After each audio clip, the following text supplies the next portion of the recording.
It's us again here at Sportsnet. We're breaking down the picks for you, but there's only one game to pick, and we've done that. Make sure you log on to our channel to check that out if you haven't already.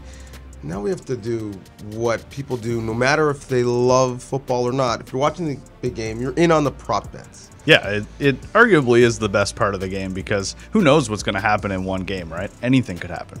But these prop bets, that's what gets the non-NFL fan into betting on the Super Bowl, and they're amazing. Yeah, and we are NFL fans, but we are certainly not experts on Gatorade color. No, so we aren't. Your guess is really as good as ours. It's so true. Let's have Anyone some fun has with a it. chance, really. And let us know in the comments any of the prop bets that you're really on and what you think. Let's just rattle through some here. Sure. As we start, one of the prop bets that have changed, that's actually on Lovato, is Rahim Mostert for MVP. The odds opened at plus 1,200. It's currently at plus 700. Now that you can actually have a football conversation about that one. Yeah. I'm surprised that anyone would really be thinking about him as MVP, because if the Chiefs win, it's going to be this guy. Yeah, no matter what. Is it not? I think Mahomes? It has to be. I don't see any world in which Mahomes isn't the main reason the Chiefs win. So he has to be the favorite for MVP right now. And then if the Niners win, I'm hesitant to pick Mostert to be MVP because it could easily be Tevin Coleman. You know, like he's back. He who knows how injured he is, but he's back. But then it could be Matt Breida. I don't know. Like it doesn't even matter if they run the ball all the time. It could be anybody. So it doesn't. It feels like maybe a bit of a waste of money because the 49ers, the ways in which they win are really unpredictable. Yeah, I mean, you could see a defensive MVP. If the 49ers definitely. win, Yeah, right? Whether definitely. it's Sherman or Bosa, if they make a couple splash plays. The interesting thing is it is so often a quarterback on the winning team for the most part. It doesn't really even matter what the other players do because if they're catching the ball, then you can say, oh, well, the quarterback threw it to him. So, you have to give it to him. There are some outliers there, right? Deion Branch got one. Julian Edelman got one. But for the most part, Tom Brady's in the Super Bowl. He's going to be the MVP. Exactly. But are you going to, if things stay the same and Jimmy Garoppolo's not really throwing the ball, can you give him an MVP? I don't know. And so would I be more comfortable betting Mostert than Garoppolo? Maybe. That's interesting. I mean, I don't know the odds on Garoppolo, but I imagine Mostert's odds aren't as good. So if you can get better odds on Garoppolo, that's true. And he does end up throwing the ball, and like we said, almost by default, the quarterback gets an MVP, then I could definitely see a world where the 49ers win and Garoppolo wins MVP. So that might be a good bet. That's a good point, actually. And for Rahim to be MVP, he's going to have to play well. And one of the other ones, in terms of looking at the football bets, over 73.5 yards rushing is minus 110. For Mostert? Or, yes. Yeah. Again, it's so by committee. Yeah, it is. That it's tough to really think anyone is going to flirt with close to 100, but we came off a game where he had more than that in the first half. Yeah, two things put me the other way on Mostert. One being Shanahan is such a hot hand rider, right? Like if one player shows early on in the game that they're going to be running the ball well, he's going to stick with them. So it could just be bad luck if Coleman or Breida shows that they have something to give in this game, and Mostert just ends up spending a lot of it on the sidelines. The other thing with that is that the Chiefs are going to be keyed in on stopping the run. That's going to be their main focus. They've said this, they want to make sure that Garoppolo is carrying the offense. So that's another thing that gives me a bit of pause, especially after that team coming off holding Derrick Henry to less than 70 yards, right? They can stop a runner, so I don't know about one guy getting up over 73.5. It's just there's so many question marks when it comes to that I probably wouldn't make that bet. Yeah, the biggest, I guess, one-on-one nightmare in terms of matchups in this game might be Travis Kelce. And so he's fascinating because Kelce scoring a touchdown, going yes on that is plus 110. And I look at it and I think, well, against the Texans, they tried to double team him, and he had 3 touchdowns and 10 catches, 134 yards. But there's going to be some recency bias, and coming off a performance where he just had 30 yards catching, I wonder if that's relatively good value for Kelce. I think it is, for sure. If they get down into the red zone, he's going to be the one that Mahomes looks to immediately if they're not going to run the ball. And I saw there were a couple of bets where you could bet his yardage and a touchdown and then get really good odds, and I really like that. I mean, I know he didn't do all that much in the AFC title game, but in the game before that, he had a monster game, 160-plus yards, 3 touchdowns. So I really like Kelce being a big part of this game, especially if the secondary of the 49ers shuts down the deep game of the receivers, which is what the 49ers are best at doing in that secondary. Then Kelce becomes kind of a security blanket, and he's the best possible security blanket that Mahomes could have, and he could end up having a really big game. I mean, talk about guys who maybe should be MVPs but won't get it because of Mahomes. I think Kelce's exactly one of those guys. And if you like that bet, you're probably willing to lay money on this. Patrick Mahomes' total passing touchdowns, the over being at 2.5, that's plus 105. Again, if you think they're winning, and you think Kelce's going to have a big day, you might as well. I think 2.5 is very comfortable. You could get that. You get over that in a quarter if he's on. And so he's got 8 in 2 games. I'd take 3 in the Super Bowl for sure. Now, this is where it gets a little bit quirky. Total players with a pass attempt in the game over 2.5. That's plus 115. Now, you are an Eagles fan, so you do know that there could be some trick plays. That happens. There's no reason to save them, and both play callers are not afraid to go deep on their play sheet and dial something up. Emmanuel Sanders has thrown a pass in a game before, so he's someone that you might look for if that's going to be the case. Yeah, and in that game against the Texans, the Chiefs tried to do it as well. Both teams tried to throw with receivers. So these teams have that play in their bag, and I wouldn't be surprised. Andy Reid, Doug Peterson, they've got they're from the same tree. I wouldn't be surprised if that happens. And we all know Kyle Shanahan loves to run some really weird plays. So I like that. I think that's a lot of fun, and that's the kind of Super Bowl bet where if you put money on that going into the game, and that's one of the things you're looking for, that could be a lot of fun watching the game throughout. Not to wish a negative performance on anyone, but I'm going to go in another way for the reason why you might be intrigued in that. What if Jimmy Garoppolo gets pulled from the game? Wow. Like, what if he's playing that bad that you get to 3 just because Kyle Shanahan is like, well, as you said it, I'm who's someone his who's backup. I don't even know who his backup is. That would be something else. I don't know that we've ever seen that in a Super Bowl before. I don't think we have either. That would be incredible. Okay, let's get to ones where, again, there's no real great expertise. How long will the national anthem be? The over-under at it is at 159. And actually come in that there's more bets being played at it over 2 minutes right now. Do you have any sort of insight? No, I really don't. I mean, I know Demi Lovato is very talented, so that's as much insight as I can give on that. I went back. I had a couple of minutes this morning to go back and look at what the last 6 or 7 have been, and there is a bit of a trend. 5 of the last 6 have gone under. Really? Yeah, including last year, which I think it was Gladys Knight last year, and both you and I picked the over because we figured she'd roll it out, right? And she definitely didn't. So I think based on that trend, and barring Lovato going full Nelly Furtado and changing the national anthem, I think we get an under here. And I think that's a pretty safe bet. I need to take back my word saying that we have no analysis on this. Because there's the analysis. I know. You have the research. Yeah. And so human nature, and I guess this is why I was wrong last year, and I'm going to reverse my thoughts on this. Human nature for me would have it as, well, this is someone's big moment, their big opportunity. They're going to milk it. They're going to stretch it out. But it's also very nerve-wracking. There's lots of people, lots of eyeballs. Yeah. This is going to be the most viewed television program in the United States this year. It is every year. One of the most globally, pretty much, if it's not an Olympic year or World Cup year, it's the biggest sporting event of the year.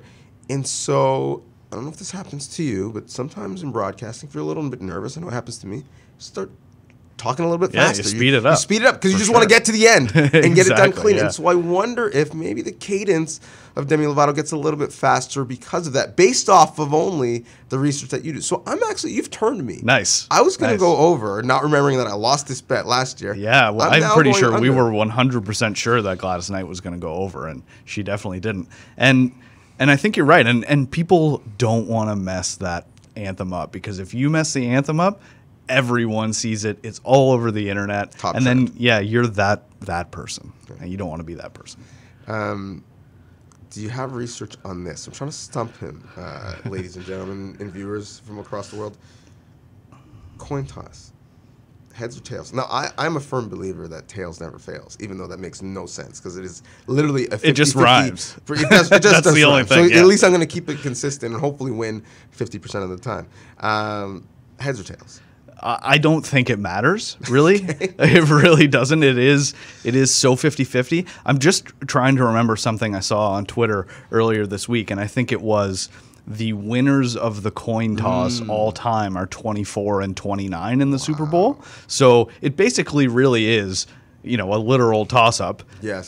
But the winners of the coin toss in the last 5 Super Bowls have lost every time. What? Yeah, Really? that's crazy. So much for momentum. Yeah, You started the game on a win. You win the coin toss. That's your only win. Interesting, because there's two facets of this, and this is another prop bet that you can do. Will the team that calls the coin toss be correct? Right? Because there's two facets. You call it in the air. Right. You could call it incorrect, and thus you can win by default by not even saying anything, Yeah. by having Yes, the other exactly. team lose. And then there's the whole situation of, well, are you going to take the ball? Are you going to defer? Right? So there are many premonitions onto how that plays out. This is the most coin toss analysis you're going to get. Yeah. Yeah. But that's fascinating. Isn't Interesting. it? Yeah, so I don't really have any insight into what it's going to be. I mean, that's the most 50-50 thing you could ever bet on. But, I mean, if we see who wins and then, immediately maybe start making some in-game bets, because the team that won the coin toss is probably going to lose the Super Bowl. Well, and the coin toss could or could not impact this, but in a high-scoring game, it certainly might. Which team will score first? No. I mean, just based on how we've seen things play out in these playoffs, I wouldn't bet on the Chiefs, Correct. right? Yeah. Because they've started off really badly in first quarters. Well, they've been badly outscored in the first quarters of all the games. And the interesting thing is people say, well, I mean, I know the Chiefs are an offensive team. I know they score a lot. So law of averages says, let me just ride with them and think that they're going to score first. Yeah. In the playoffs, the 49ers have actually averaged more points per Right. game than the Chiefs have. So I actually really like the Niners in this, Yeah. even though, again, it's a toss-up. It totally is. But also, it's not which team has the ball and score first. No. It's which team scores first. Mm-hmm. And in terms of a defensive score, I think the team that is much more likely to do that is the Niners. Now, people are watching this and in the comments saying, well, if it's a special team score, the team that's more likely to do that would be the Chiefs. Yep. And that is correct. That's 100% true. But I'm still going with the Niners in something that... Yeah. I wouldn't be surprised if the Chiefs come out and throw a deep ball like right away, like try and set the tone. And in that case, if they hit it, maybe they do get that. Right. But based on what we've seen this January, I would take the 49ers to score first. Yeah, so this one is... I read it and I'm like, oh, that's easy. But then I wonder if it's not. But then I also wonder if I'm overthinking it. So That's the one thing to not do with any of these. Don't overthink it. Okay. Go with your gut. which team will record the first sack? And Yeah. automatically I'm saying, well, the 49ers. Right. That pass rush, they get home with 4 all the time. But Mahomes is able to evade sacks. Yeah, all he of the doesn't time. get sacked. So I'm I really like Frank Clark here. I really like Frank Clark to get to Garoppolo, and there is a lot of talk about Garoppolo's struggles and where he stands compared to Mahomes. And Frank Clark's been on kind of a tear, and he's talking a lot of ish right now. So I could see him coming out being on fire. He doesn't like the 49ers. He said that, getting a sack. It's funny because, not to get too inside football here, but I wonder if we don't see a lot of sacks in this game because we got great defensive ends on both teams, great 3 techniques on both teams. but there is going to be such an emphasis on chipping the tight end in this game on both teams, right? To help your secondary a bit, that kind of messes up any pass rush moves or opportunities you have, and so I wonder if the quarterbacks don't have a situation where they're under siege all of the time as their secondary needs a little bit of help. Yeah, and as Mahomes, again, really inside football here. Well, not really, but more inside football on a prop bet video than we probably should. But Mahomes has been using his legs a lot more than we're used to. So I wouldn't be surprised if the focus for the Niners ends is to get pressure, obviously, but then also to contain as well. So, maybe they don't. Maybe that's not the focus. That's true. And it's one thing when you have let's say if Brady was in the Super Bowl and you're rushing a spot, whether it's 7-step drop or 8-step drop. Yeah. Mahomes will float to 10, 11 and still make throws on time and evade the rush that way. So it'll be interesting. Yep. Which team will kick the first field goal? I think it's the Niners because I don't know if the Chiefs are going to try and kick field goals. They're so aggressive offensively as soon as they cross half that I think it might be the Niners. Unless it's like a 4th and 7, somewhere, like beyond the 30 or something. But I agree. I think Andy Reid's going to be really aggressive, especially early in the game. So I could definitely see Robbie Gould kicking a field goal first. What will be the first half combined score total? It's the over-under is set at 25.5. I think most people think it's going to be an offensive game. I feel like that, but I also think, the Niners' defense is outstanding, and their offense, when they're not scoring, they're just taking the air out of the football and bleeding the clock with that run game. Yep. So I might say under. I like the under here too, and it has a lot to do with the Chiefs' slow starts. Has a lot to do with Super Bowl nerves. Teams come out slow. I think that I don't know exactly, but probably historically, teams come out slower in this game unless Mahomes has one of those 4 touchdown second quarters that he's known for. But then in the second half, defenses get a bit slower. The offensive teams tend to be more aggressive, and we tend to see more points in the second half. So I like the under in the first half, and then maybe more of an explosion in the second half, because I do think this will be a high-scoring game. Patrick Mahomes, passing yards. The over-under is set at 297.5. So virtually, do you think he's going to go for 300? Something he does in his sleep, but something that does not happen against the Niners defense. Yeah, that is a tough one. I probably would take the over. I probably would take the over just because, this is Andy Reid. I would be really surprised if they start milking the clock with the run game like they did uncharacteristically against the Titans. So I like that, and I want to see that. Right. I'm betting with my heart here, and if I was going to put money on that bet, I would definitely take the over. Even if you have a scenario in your head where the Niners are up for most of the game or certainly get up early, I think even more so you want to take the over on Mahomes because he's going to be throwing early and often, especially late in the game. Exactly. Garoppolo, passing yards. 242.5 is the number. I think you got to go under. There's nothing that tells me that we'll see more passing yards than that from Garoppolo. Well, obviously, given the fact that he threw 8 footballs in the last game we saw him, but also, I just think no matter what, they're going to lean on the run game unless this turns into a blowout, and then who knows? Then everything's up in the air. But my gut says under for sure. So this is, again, pretty random, but I'm going to try to imply some logic. Okay. What will be the highest scoring quarter? Obviously, first, second, third, fourth, OT notwithstanding. I'm going second. You're going to go second? I'm going second, and here's why. Okay. Again, feeling out process to start the game, right? As soon as the ball's kicked off, you're losing the opportunity, unless it's the opening kick is taken to the house. You're losing the opportunity to score some points. Third quarter, after a long layoff because of the halftime show, again, I think it's going to take a little bit of time. True. The second quarter, you have some opportunities on both ends. Right before the half, people are going to be going for points, whether it's a Hail Mary or a field goal, assuming that someone's in that situation. Yep. Right. There is a conflict there. The time's going to run out. Let's push the envelope a bit. Especially if they get the ball after the half too, right? You get that exactly. double possession. So you don't have that necessarily in the first quarter or in the third quarter. People are saying, well, I have to score now before we flip sides of the field. Right. The other thing is, to that very same point, if someone's close to scoring at the end of the first quarter, he flips sides, and now all of a sudden now you start the second quarter with a score. I'm not sure if any of that logic makes sense, but I've rationalized it in my own head. No, that's good. That's some good analysis. I'm going to that second quarter with the quarter, I think, and I'm laughing at myself for talking about it for that long. That will be the most points scored. I like that too, also because twice this season has Patrick Mahomes thrown 4 touchdowns in the second quarter, so that's pretty good. Nice. That could happen. I'm going to go with the third. Okay. I like we kind of talked about the first half could be a little iffy, and then they come out in the third quarter. They're really aggressive, and then so I'll take that third quarter as being the high scoring. And for all the reasons that I just said, I'm going to pick the first quarter as the quarter that is going to be the lowest scoring quarter. I like that. Again, I think always specifically with the Chiefs in the game, it's going to be a slow start. Yeah, it could be 7-3 or 3-3, something like that. We referenced who people are laying money on and who the odds are pretty good for in terms of MVP. But let's just open up the board. Who will be the Super Bowl MVP? The names listed on the board are Mahomes, Garoppolo, Mostert, Williams, Damian Williams, George Kittle, Travis Kelce, Tyreek Hill.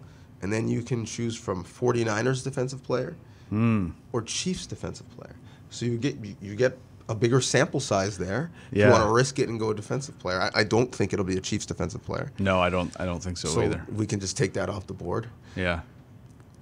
I'm saying Patrick Mahomes. It is the obvious bet and probably the best one. But I'm going to go a little off the board just to make it fun. I'm going to go with Tyreek Hill. I think Tyreek Hill, he had a decent game in the AFC title game, but the guy's a game changer. And if he, say, gets in on a punt return or a kick return and then gets involved in the deep passing game or even the short passing game and breaks one open, has a couple touchdowns, a big game yardage-wise, second straight year we get our wide receiver as the MVP, and it's probably good odds. So I'd take Tyreek Hill there. Jennifer Lopez will be doing the halftime show. Yes. As we get it completely away from football. Yeah. The song she starts her performance with will be what? I'm going to say Love Don't Cost a Thing. I was going to say that as well. Were you? Yes. Yes. And one of the reasons is because it's one of the only J-Lo songs that I know. So there you go. Right, exactly. I think we're probably both on the same page there. That is a huge point to it for sure. Never did I think that this is a conversation we'd have here, but here we are. And I've made it, Mom. I'm talking about J-Lo songs. Yeah, you made it as part of my occupation. Yeah, this one's like all that 25 years old come to fruition. And I also really like the odds on this. I looked it up, and I think OddsShark had it at plus 1,200. Okay. So that's a really good bet, I think, and a great song that would really kick it off. And lastly, as we wrap up, the question that everyone loves: color of the liquid poured on the winning coach. The options are lime green / yellow, clear / water, red / pink, blue, orange, or purple. Actually, and you could say other, but I don't really know what the other would be. Who knows? That seems to be all the colors of the rainbow, really. They mix it together like a fruit punch. Yeah. But I think that would be red, pink. Yes. I'm going lime, green, yellow, just because I feel like over the years, that's what I've seen the most. Now, if you want to be safe, I suppose you could go clear water, because on the sidelines, you know for sure there's going to be a tub of clear / water, right? You have Gatorade options, you have water options. So you at least know that you have an opportunity for it to be water. But I'm still going lime, green, yellow, because that's an outstanding flavor. Yeah, for sure. And if you're the guy who is about to dump the liquid on your coach and you get the water, you've kind of blown it. So you want it to be sticky? Yeah, you want it to be sticky. You want to have all the fans see, what color it was, because everyone bet on it. I think if that's your job, you've really blown it if you dump water. We analyzed this one, I remember in particular, to death last year. And I'm going to keep it simple. I had a suggestion from a coworker to go this way. I'm going to go with purple and yellow for Kobe Bryant. Right? They're going to honor Kobe in the game. They've announced that already. But I think it will be a nice added detail if they had yellow, which is good odds, and purple, again, would be a good one. That doesn't have great odds, but a little shout out to Kobe with yellow and purple Gatorade would be a real nice touch. Yeah, I might hit him with 2 buckets from each side, one yellow, one purple. I don't know how the sports book would make that out. Yeah, and yell Kobe as they dump it over. Yes, the coach. that would be a good amazing homage. Hopefully it is a good game, and hopefully you got some entertainment out of us trying to break down. I think we did. Yeah, certainly we did. Thanks. Enjoy the game.